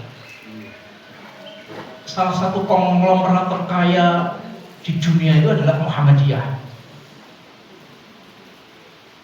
Saya bangga, ya saya bangga. Tetapi kebanggaan itu kemudian luntur ketika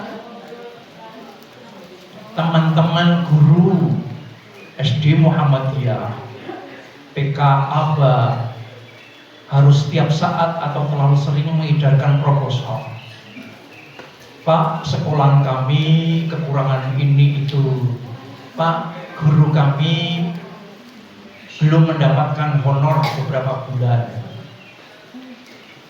Maka kemudian muncul pertanyaan, sudah benarkah pimpinan pusat Muhammadiyah dalam bermuhammadiyah?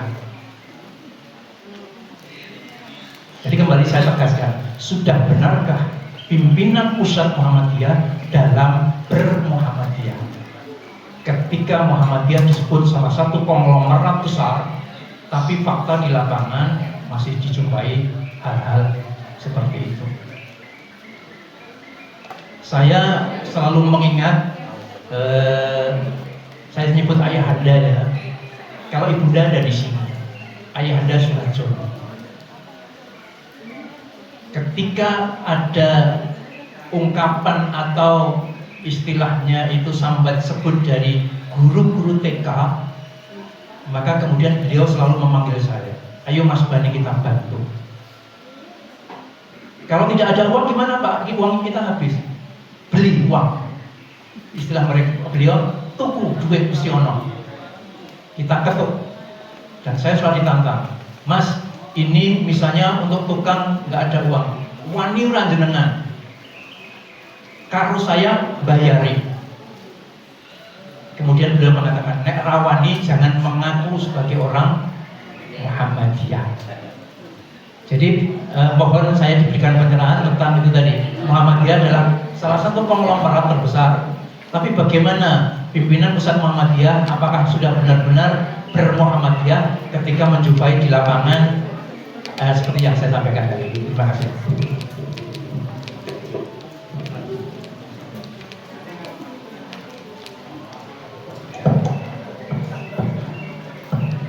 Satu lagi mungkin dari Bu Aisyah. Monggo Bu Ulfa.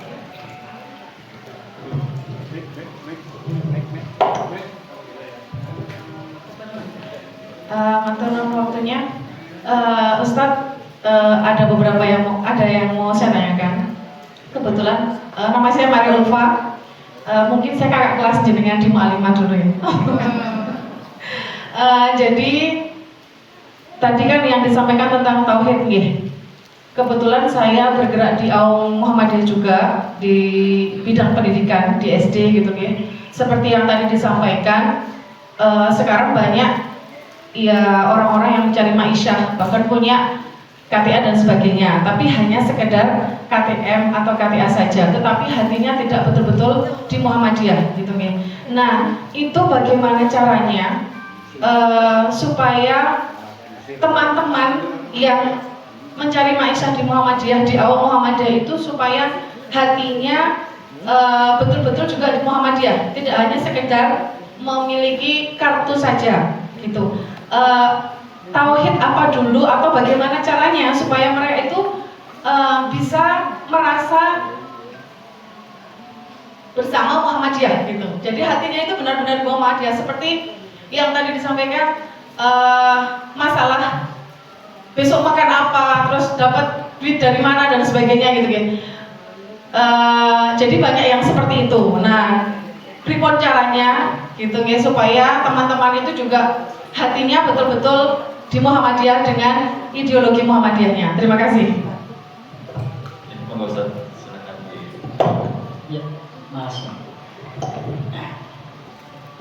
Seringkali orang yang buat masalah, kita yang harus menyelesaikannya. Terus betul ya? Itulah pimpinan. Maka ya mau tidak mau harus kita sikapi dan kita hadapi. Yang pertama gini, terima kasih Ayahanda Bapak Bani ya. Mas Bani. Sedikit ada kesamaan. Ketika kemudian alat usaha dibeberkan di muktamar, saya kebetulan di arena pada saat itu juga melihat dan data-data luar biasa. Hati saya ada sedikit kerisihan saat diskusi dengan kawan-kawan. Kenapa? Karena saya buka anggaran dasar. Coba nanti Bapak buka. Amal usaha Muhammadiyah yang terbanyak itu apa Bu? Pendidikan. Oke. Yang lain? Rumah sakit. Yang lain? Ekonomi. Salah semua. Inilah yang saya khawatirkan dan saya risih. Dibuka di dalam anggaran dasar. Masjid itu adalah aum dari Muhammadiyah. Pernah dimunculkan Masjid Muhammadiyah, pusat Muhammadiyah secara dunia, se-Indonesia? Mohon maaf, saya kasih contoh sebelum saya jawab, agar kemudian kita punya tahapan untuk berpikir. Ketika kita ditanya mengenai apa yang menjadi kebutuhan primer kita, kalau di sekolah kita belajar sandang, pangan, karena cuma ini sehingga kita fokus di sini. Coba kalau besok jenengan nggak bisa makan, nggak punya makanan apa-apa, mesti kan bingung, mesti kan aku mempersiapkan. Coba kalau pakaiannya itu saja, mesti kan juga malu. Coba kalau kemudian rumah panjenengan bocor, bolong semua, bahkan kemudian tidak punya rumah, Mesti bingung cari rumah. Tapi pertanyaannya, ayat Al-Quran yang kemudian sering dibacakan oleh para mubalik termasuk Muhammadiyah wa ma khalaqtul jinna wal insa, diciptakannya kita itu untuk ibadah, Pak. Tapi pertanyaannya, kenapa ibadah itu tidak dijadikan kebutuhan primer yang harus ada pada pribadi mukmin muslim dalam konteks ini adalah Muhammadiyah? Sehingga karena narasinya adalah sandal pangan papan, Muhammadiyah pun ketularan saat kemudian memunculkan produk-produk yang terbanyak hasil angkat hasil aumnya. Wah, masjid musola nggak dimunculkan, Pak. Ayo, begini apa betul? Itu aum loh, Pak. Sehingga kalau ruang pertama yang menjadi saksi keberadaan Muhammadiyah itu dari situ, kok sudah tidak tersentuh, kita kehilangan akar, Pak. Akhirnya apa? Turunannya seperti tadi yang dibahas. Akhirnya apakah amanah atau tidak? Ya nggak perlu saya jawab. Saya kira kita paham semua. Maka perlu kemudian kita memperketat sistem dan memperketat jaringan sistem kaderisasi, baik dari atas ataupun dari bawah. Karena penting. Saya di Muktamar di Tanbir saya menyampaikan di akad di Pemuda Muhammadiyah sampai jam 2 malam. Kita bertarung kenceng di arena Tanbir. Saya ingat betul jadi saksi. Harus kemudian dinyalahkan kembali kaderisasi masjid musola sebagai ruang utama. Kalau kemudian masjid musola Muhammadiyah itu rame semua, jenengan kangelan mados kader apa mboten? Masalahnya sekarang sepi, gimana mboten? Ayo masjid Muhammadiyah yang rame di mana? Suja, jangan bilang Suja itu DKM-nya saya.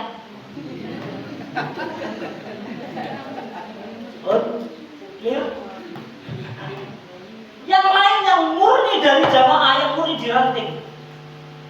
Lah, ini akhirnya menjadi otokritik. Maka kalau kemudian Bapak Bani menyampaikan atau Mas Bani menyampaikan, lah gimana? Apakah sudah benar? Maka jawabannya tanyakan pada pribadi masing-masing. Ini ada kekeliruan. Kenapa? Karena sumber utama dari gerakan kita mulai tercerabut. Di antaranya adalah fondasi dasar. Saya hafal betul karena dulu ketika sanawiyah kita harus wajib menghafalkan syarat berdirinya Muhammadiyah ranting, cabang, daerah, wilayah, pusat itu apa. Itu kita harus menghafalkan. Mungkin Mbak Mari Elva juga hafal. Kelas 1 sanawiyah saya sudah menghafalkan syarat berdirinya ranting. Di antaranya itu bukan kantor, Pak. Bukan amal usaha, apa? Musola atau masjid, Pak. Artinya semua ranting itu mesti ada masjid. Tapi belum tentu semua ranting punya sekolah. Gampang. Lah, masjid sebagai ruang pembina umat, pembina jamaah, hari ini sudah mulai jauh. Gitu Pak. Lah, ini yang kemudian perlu kita menangkar diri. Kita ini kemana aja hari ini? Nah, langsung saja untuk mengaitkan dengan itu terkait Mbak Maria Ulfa juga. Ya, terkait Mbak Maria Ulfa, bagaimana lantas kemudian kita diaum dan sebagainya untuk kemudian agar warga itu kembali cinta dengan Muhammadiyah. Ibu Bapak ini hadapkan pada urusan kebutuhan. Ada dua cara sebenarnya. Hadapkan pada urusan kebutuhan, yang kedua hadapkan pada urusan cinta. Kalau urusan cinta ini agak sedikit susah, tapi kalau urusan kebutuhan ini biasanya lebih gampang. Lah kalau sudah urusan kebutuhan hadapkan dengan sistem. Nah, maka kita juga buat sistem yang rigid. Termasuk seperti yang disampaikan Bapak Bani. Saya itu ingin berharap gini. Guru itu tidak mikir bayaran. Karena yang mikirin bayaran itu sudah PDM cabang. Jadi semua baik-baik saya berpikirnya, pengennya gitu, tapi belum terlaksana. Jadi semua guru itu fokus. Makanya saya tadi sedih kalau mendengar Pak Bani bilang masalah guru, karena saya sadar diri saya lahir di daerah yang bukan asli Muhammadiyah, Lamongan. Dan almarhum bapak kami termasuk kemudian founding father di Lamongan untuk babat alas.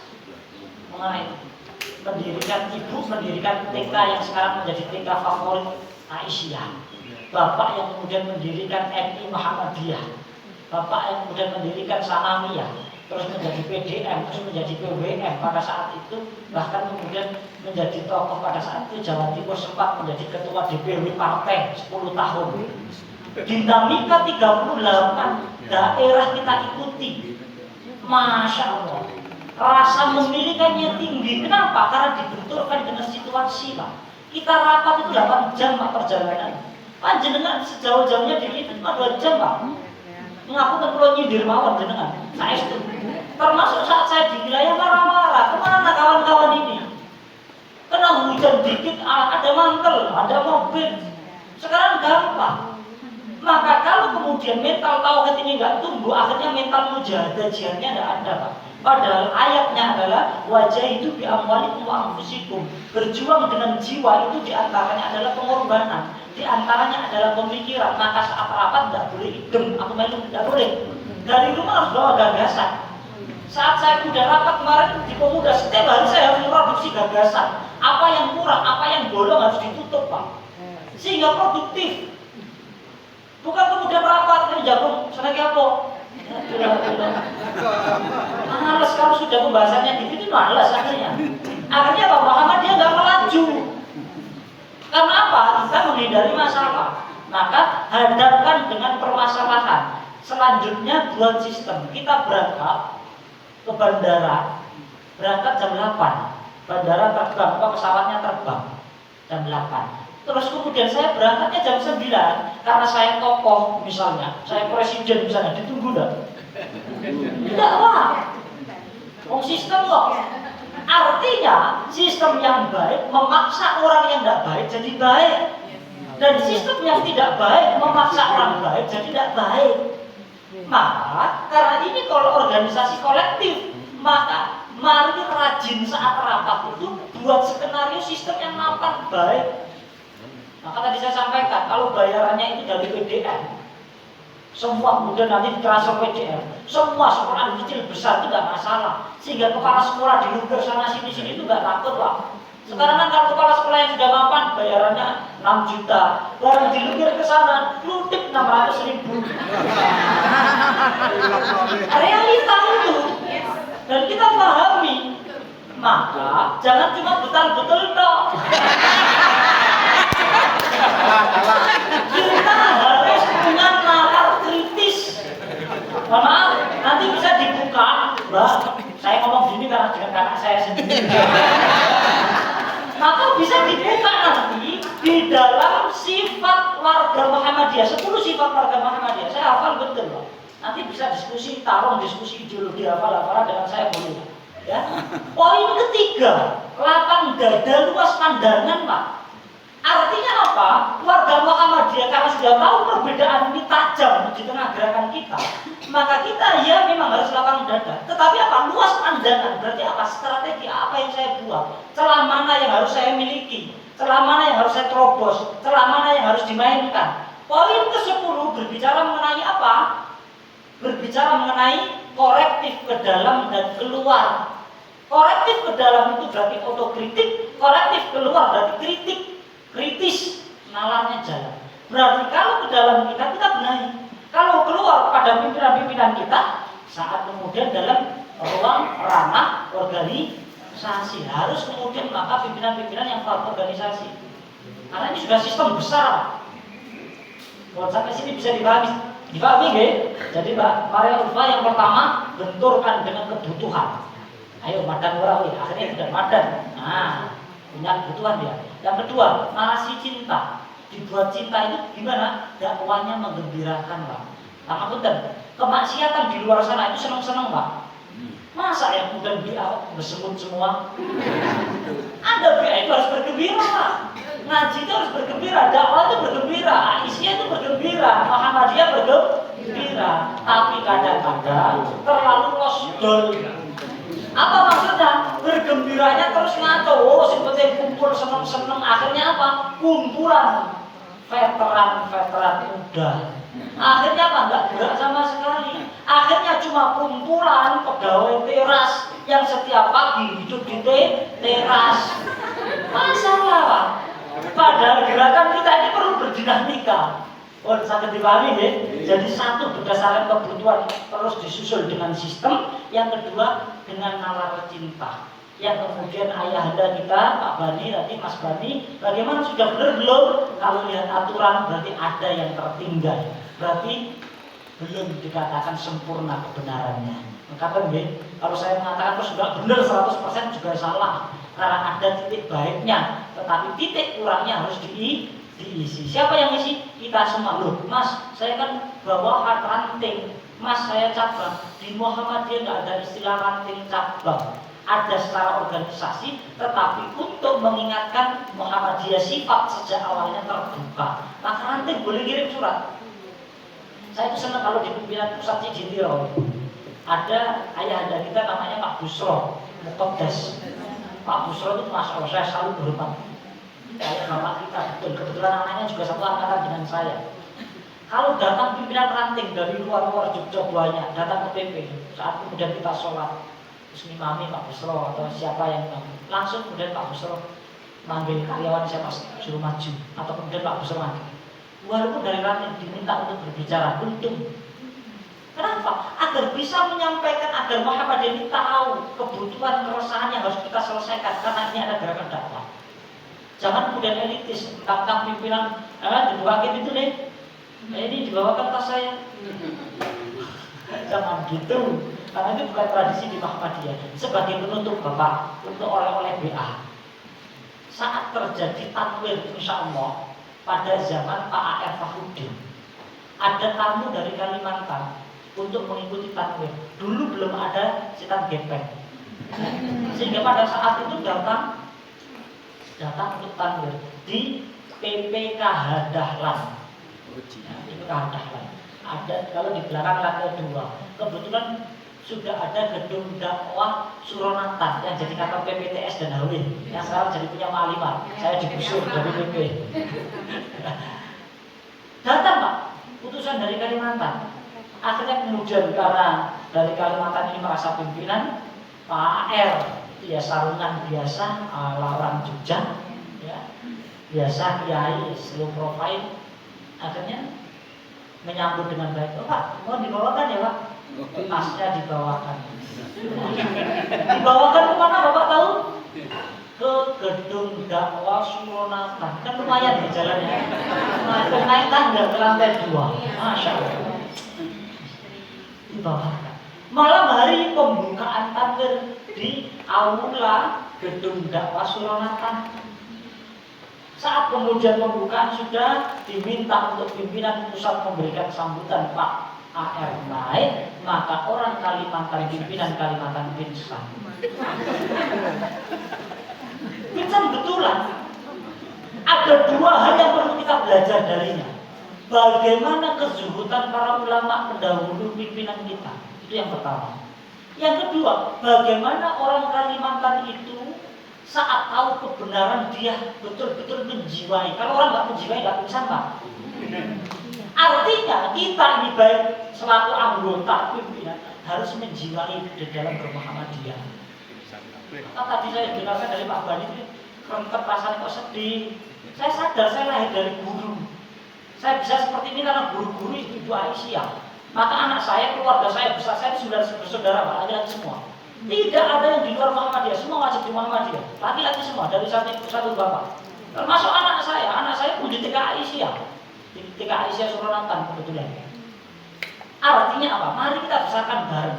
Kok kebetulan kita kena bagian yang tidak enak? Ya sabar. Namun itulah Muhammadiyah. Karena kadangkala kita perlu mengambil jalur keikhlasan dan harus maka ayat yang perlu dihafal ibu bapak nanti bisa untuk post test atau pretest nanti ya. Ayat 41 surat At-Taubah. Infiru khifafan, berangkatlah dalam kondisi ringan, slow, sehat, didukung, banyak disupport. Watikolat ataupun kondisi berat terhimpit, kok gak dapat kursi, kok gak didukung, kok disingkirkan, kok gak disenangi, tetap berangkatlah, berjuang di jalan Allah. Dan berjuang di jalan Allah melalui Muhammad. Buat kesabaran mutungan. Muhammadiyah tidak boleh putus. Kok kemudian semua tidak memandang kita. Ingat, yang kita cari bukan penilaian makhluk, tetapi yang kita cari adalah penilaian Allah. La tahzan ala thayyibatik fa fis sama'i barakah. Jangan kau sedih kalau kebaikanmu tidak dihargai, tetapi sedihlah kalau kemudian Allah tidak menghargai apa yang telah kita lakukan. Saya kira itu. Assalamualaikum warahmatullahi wabarakatuh.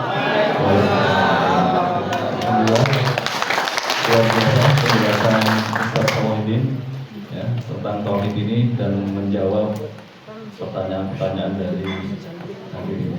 Baik, kita sudah lebih dari 1,5 jam dan kita harus mengakhiri karena kita harus masuk ke agenda-agenda yang selanjutnya. Mari kita beri aplaus kepada Bapak Samuddin. Kami ucapkan terima kasih banyak atas kehadiran dan semua ilmu yang diberikan kepada kita semua. Insya Allah akan bermanfaat bagi kita semua. Baik, saya selaku moderator memohon maaf jika ada hal-hal yang kurang berkenan dalam membawakan acara ini. Mari kita akhiri dengan membaca hamdalah bersama-sama. Alhamdulillahirobbilalamin. Billahi taufiq wal hidayah. Assalamualaikum warahmatullahi wabarakatuh. Waktu kami kembalikan kepada panitia.